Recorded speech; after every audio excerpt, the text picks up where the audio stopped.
basically proposed some modifications to the ordinance.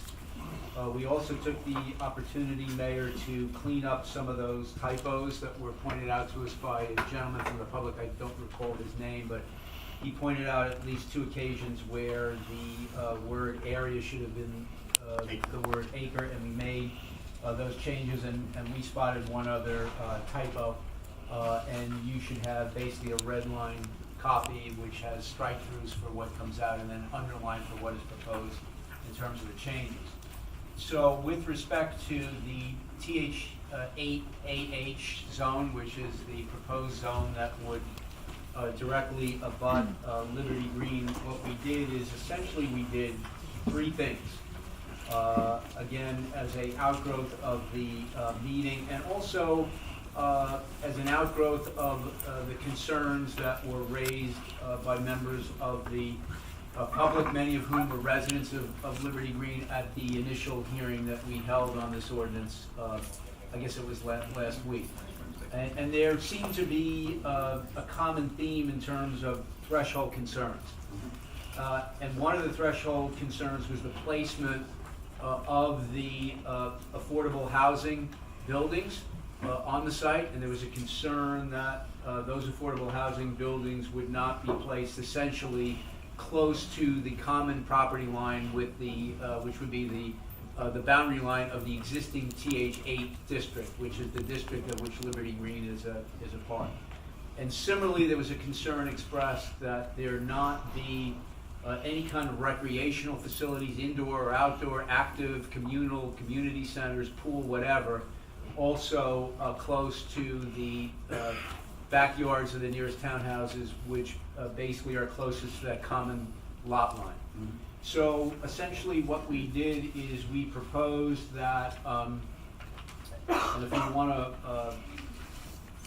follow along, we basically put in a standard, and I'm going to kind of go a little bit backwards, but we put in a standard under the multifamily, the building requirements for multifamily affordable units, which goes from page 6 to page 7 of the ordinance, and we put in a new standard G, which indicates, and again, this is under the multifamily affordable section, that no building shall be located less than 500 feet from a TH8 zone boundary line.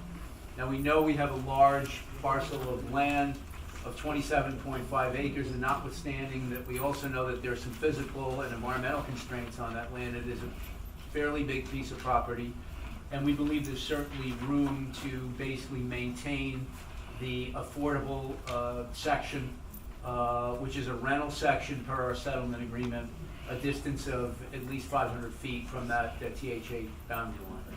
Similarly, we added a provision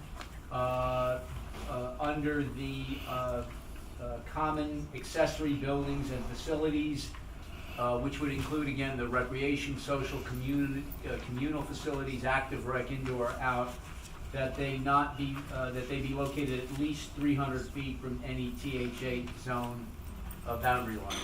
So it would be 300 feet on the recreation of any kind, and then 500 feet on the actual buildings themselves.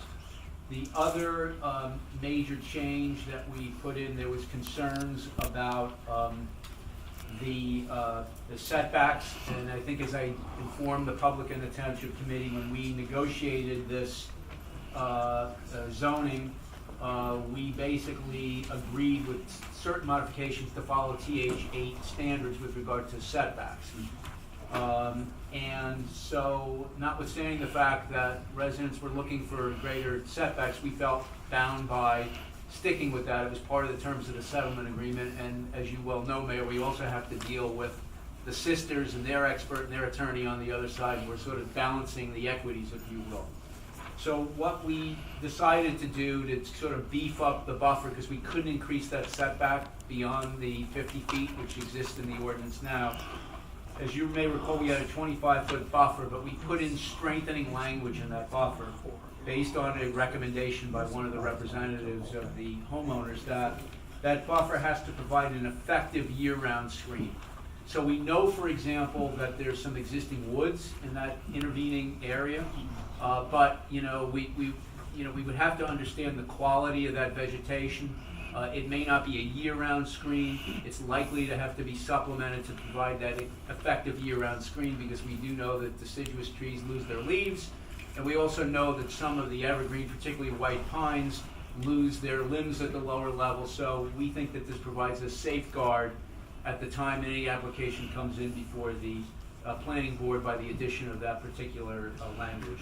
So those would be the major changes that we made with regard to that district. I will also say that we did receive late yesterday a letter from council from one of the property owners who lives in the townhouse development on Mount Kemble Avenue, just I guess north of the other inclusionary zone on Mount Kemble, which we're calling the TH 7.5 affordable housing zone. And there were some concerns raised about setbacks and slope disturbance, as well as where the units are. And you know, I can explain why we can't make certain changes, but one of the things that was in that letter was something that I felt we could take the opportunity to strengthen, is that in our original ordinance, we did not have a similar buffer requirement. And so we felt that at the very least we could put in the same buffer language as I just described to you for the TH8 AH district. I will say that the setback there, and I can explain this in some detail. I won't do it now, but I can explain it in some detail, particularly if I get questions from the public. But the side yard setback there is 40 feet, whereas the setback in the TH8 district next to Liberty Greens is 50 feet. Typically what you do is you require that buffer area and that intervening area to be half the setback. So that's why we use the 20-foot buffer area here and a 25-foot buffer area on the new zone next to Liberty Greens. But we put in that same language on effective year-round screening to afford some protection to the neighboring townhouse development. So that summarizes, Mr. Mayor, all of the changes that were drafted to the ordinance. Okay, sir. Thank you.